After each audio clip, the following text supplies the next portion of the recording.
Avant de vous souhaiter la bonne année par anticipation, ce 29 décembre, qui est ma date de naissance, qui est ma fête de Noël.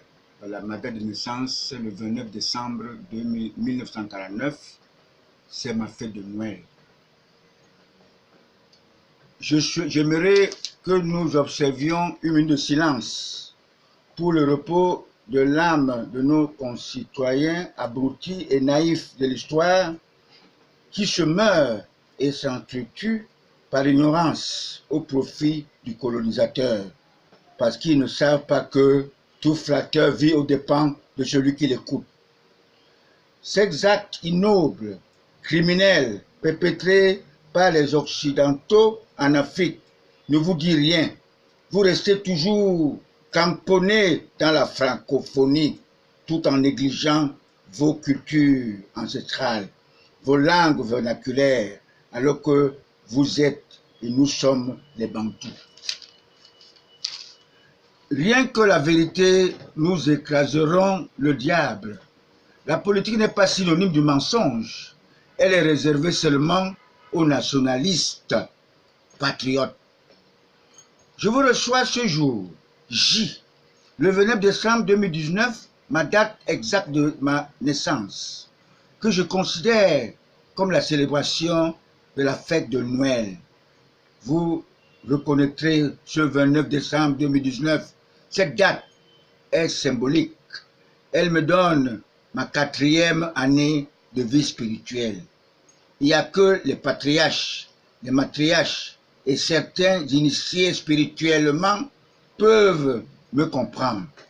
Je profite de cette opportunité qui m'est offerte pour m'adresser à vous, mes très chers compatriotes, et vous souhaiter par anticipation une bonne année 2020.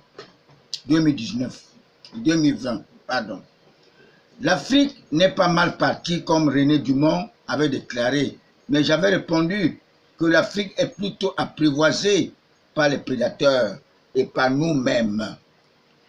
L'Afrique se sous-estime.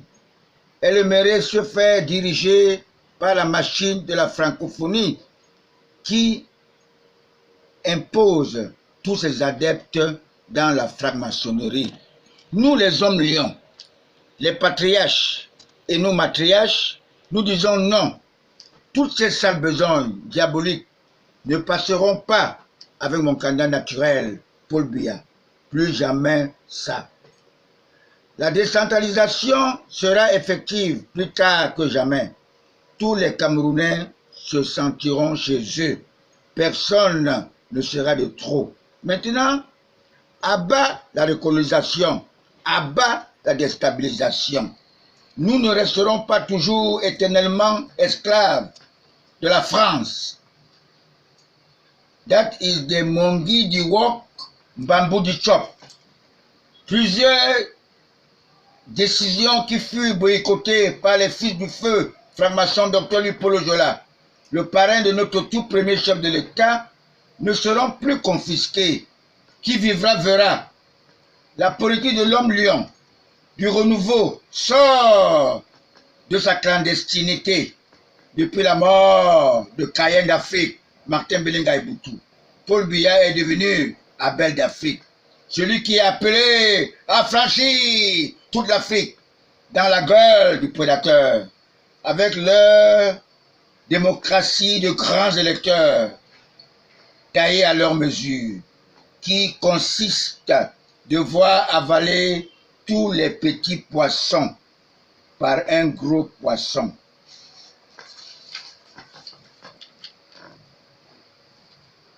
Tous les homosexuels qui auraient cru que notre première dame, la plus jeune matriarche Chantal, remplacera le Cayenne Martin Belinga Boutou.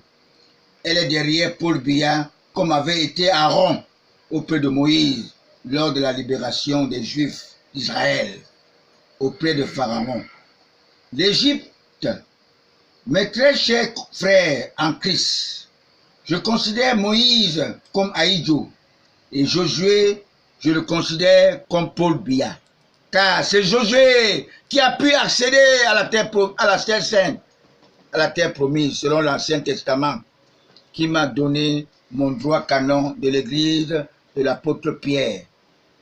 Alors que Martin Bellinga Eboutou avait plutôt son droit canon de l'église catholique romaine, celle qui fut dédouanée par le romain empereur Constantin Ier, né en 272, après la mort de l'apôtre Pierre et Paul, à la solde du colonisateur, avec un superviseur, le pape, des nonces apostoliques dans tous les États de la planète Terre conquise par le Satan en maître absolu.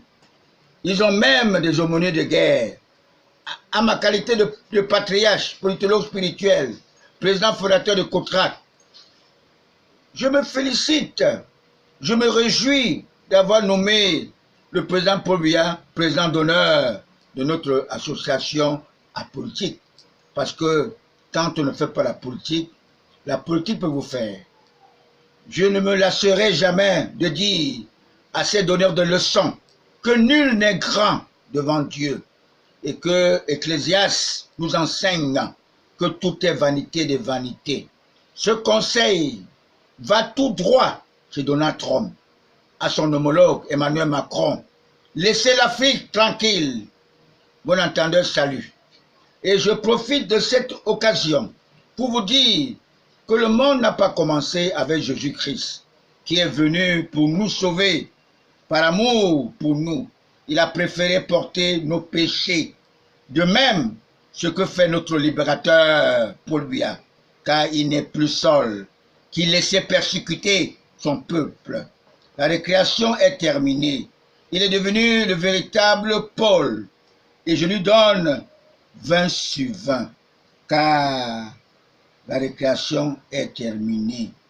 Il n'a pas placé notre émergence en 2035 par hasard. Comme et moi je dis, ceux qui souhaiteraient son funérail, je leur donne encore 20 ans. Nous nous retrouverons en 2038. Notez bien, malgré vos agitations de laisser manipuler par l'ange rebelle, appelé vulgairement Satan, je tiens à vous dire que impossible n'est jamais devant Dieu. Jésus a respecté sa promesse. Il est là, à Bomeka. Car en 2035, j'aurai 86 ans, l'âge actuel de mon candidat naturel à Baie d'Afrique, Paul Biya. Quand la volonté de Dieu veut s'accomplir, même les obstacles deviennent les avantages. Dieu n'est pas pressé. Le dernier mot revient à Dieu, à Allah. Et vous devez savoir que je suis le spécimen, je suis une gossodine auprès de Paul Biya. Comme il avait accepté la pendaison, n'est-ce pas, avec Rodolphe Douala Mangabel, parce qu'il ne voulait pas que le Cameroun soit bradé. Le fainéant diable nous évite de vous rappeler de Sodome et Gomorrhe et de l'arche de Noé.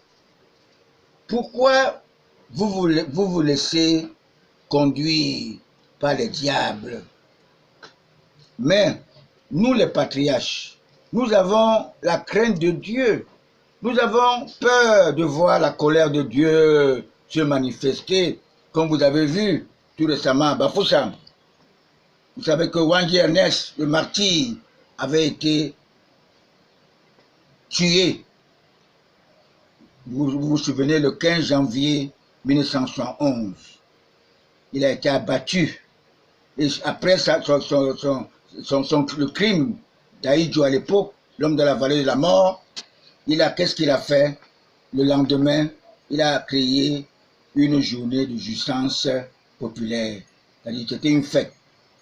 Sur nous, dans notre planète Terre, conquis par le Satan à maître absolu, il en a fait son royaume conquis.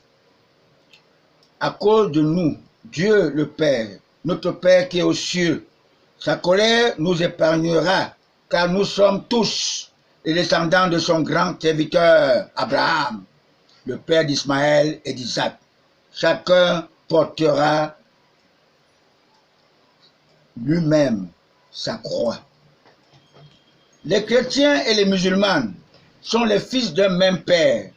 Nous ne voulons plus que ce banditisme politique à l'ère du renouveau camerounais, ces brebis galeuses qui sont devenus des apprentis sorciers, qui ne sont que des adeptes du roi Hérode, des majestés, des auxiliaires d'administration, reviennent achever leur sale besogne de la déstabilisation dans nos nations respectives, avec les émigrations choisies par les francs-maçons, qui n'est pas loin de l'esclavagisme.